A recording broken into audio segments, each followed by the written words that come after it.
Olá, amigos. Estou aqui para vos ler uma história que se chama O Tesouro e que fala sobre uma data muito importante para todos os portugueses que se comemora no sábado, amanhã.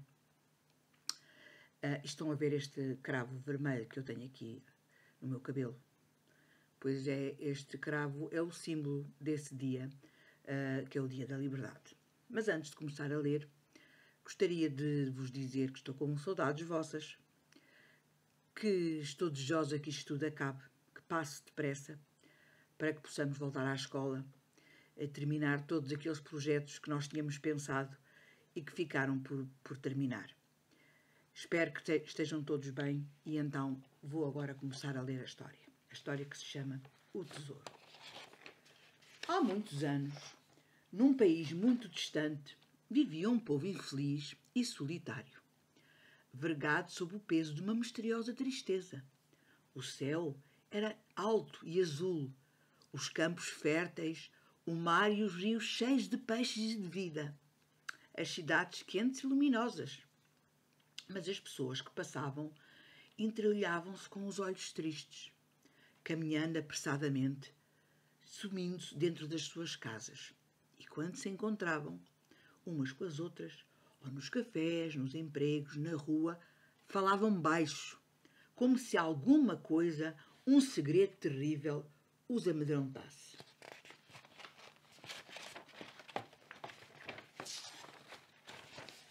Quem, vindo de outras terras, chegava ao país das pessoas tristes, não compreendia. As pessoas eram boas e afetuosas e, aparentemente, só tinham motivos para ser felizes. Mas quando lhe faziam perguntas, as pessoas afastavam-se e não respondiam, ou mudavam delicadamente de assunto, pedindo desculpa. Às vezes, porém, os visitantes demoravam-se mais tempo e depressa faziam amigos, porque era muito fácil fazer amigos naquele país. E esses amigos levavam-nos então às suas casas. E depois de terem trancado bem as portas e fechado todas as janelas, revelavam-lhes o segredo da sua tristeza. Contavam-lhes que o povo daquele país tivera um dia um imenso e belo tesouro que alguém o roubara. É que era um tesouro tão grande e tão valioso que sem ele não podiam ser felizes. Um tesouro? Perguntavam os visitantes muito surpreendidos. Sim, um tesouro. A liberdade. A liberdade, um tesouro. Os visitantes não queriam acreditar, porque nas suas terras a liberdade era uma coisa comum, quase sem importância. Toda a gente era livre de fazer o que quisesse, desde que não fizesse mal a ninguém. E isso era tão normal que as pessoas nem davam conta pela liberdade. Eram livres do mesmo modo que respiravam. E ninguém dá conta de que se respira. Respira-se e pronto. Sim, a liberdade é como o ar que respiramos, diziam os amigos tristemente. Só quando ela nos falta é que sufocamos e, cheios de aflição, é que descobrimos que sem ela não podemos viver felizes. Como é possível vocês não terem liberdade? Diziam estes amigos estrangeiros. Então explicavam-nos que naquele país as pessoas não podiam fazer o que queriam, nem podiam dizer o que pensavam, ou o que sentiam, nem, como eles, partir e visitar outros países ou conhecer outros povos. Viviam fechados no seu país, como se ele fosse uma prisão. Nem sequer podiam contar esse segredo a ninguém, porque seriam presas ou até mortas. Mas isso deve ser uma grande infelicidade, diziam os visitantes, admirados com a tristeza dos amigos daquele país. E os amigos, depois de irem espreitar de novo à porta, antes de ver se alguém lá fora os espiava, contaram-lhes como era a vida de todos os dias no país das pessoas tristes. E contavam coisas muito tristes.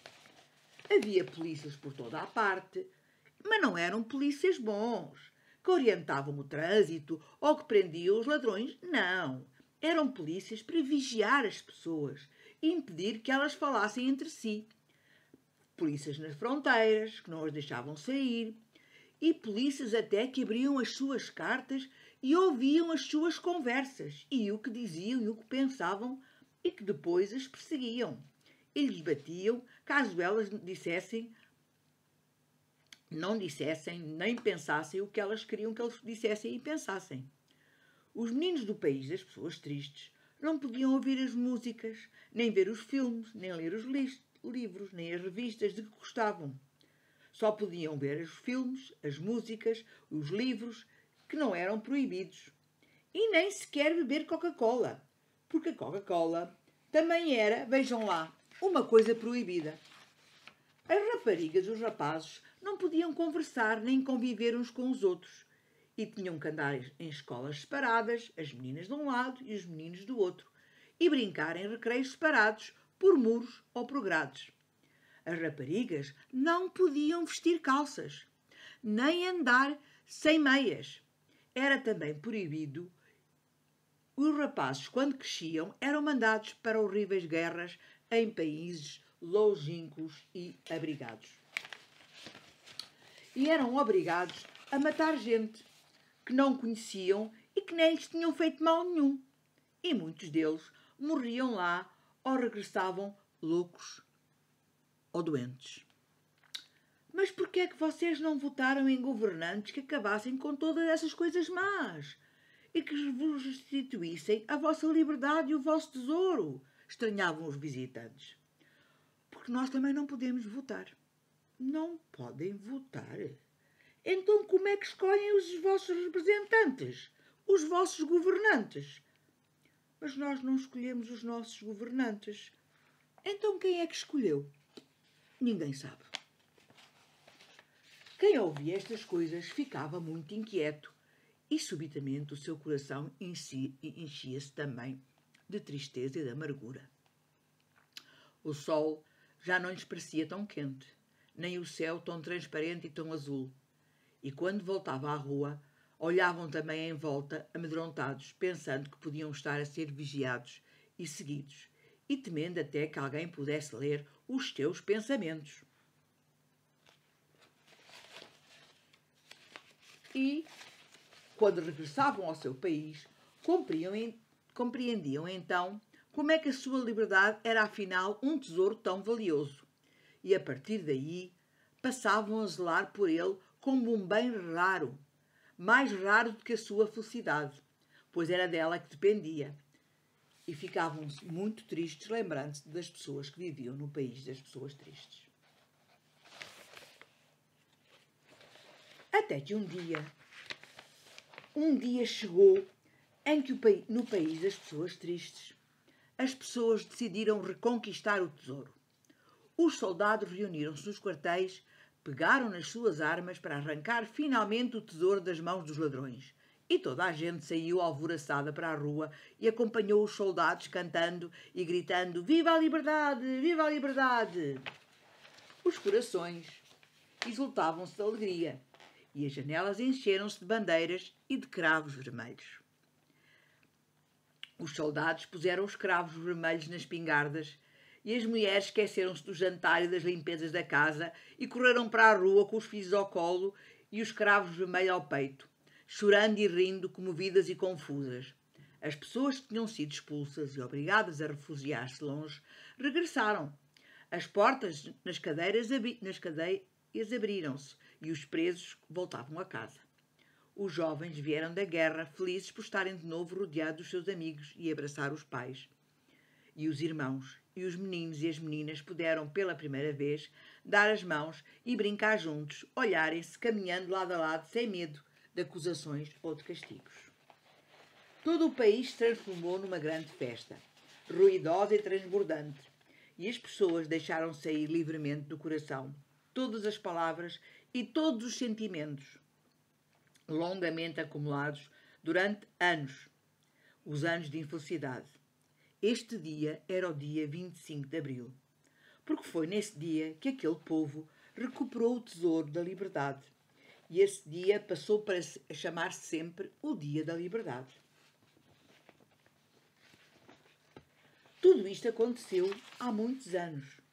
Ainda tu não tinhas nascido, mas eu, sim. num dia neste país. Este país agora já não se chama País das Pessoas Tristes. Chama-se Portugal. E é o teu país, o meu país, o nosso país. E o tesouro pertence a ti. És tu que agora tens que cuidar dele, guardando muito bem no fundo do teu coração, para que ninguém te possa roubar outra vez. E porque esta história não é uma história inventada, é uma história verdadeira que aconteceu mesmo, pergunta aos teus pais, ou aos teus avós, ou aos teus professores, que eles te contam-te mais coisas sobre as pessoas do país das pessoas tristes, sobre o Dia da Liberdade. E aqui está uma bela ilustração deste livro. Pois, se me perguntassem a mim, eu poderia dizer-lhes que sim, que era pequena quando aconteceu este 25 de Abril, andava na escola e sim, era assim. As meninas de um lado, os meninos do outro. Não se podiam juntar nos recreios nem brincar, nem às apanhadas, nem ao faz de conta, nem podiam jogar juntos, só em casa, fechadinhos em casa. E por isso que, para mim, e foi por isso que eu dei a cara nesta história, é porque para mim a liberdade é um tesouro que eu guardo mesmo muito bem dentro do meu coração e que tento todos os dias, quando estou convosco, exercer essa mesma liberdade. Beijinhos e ver-nos-ermos muito em breve.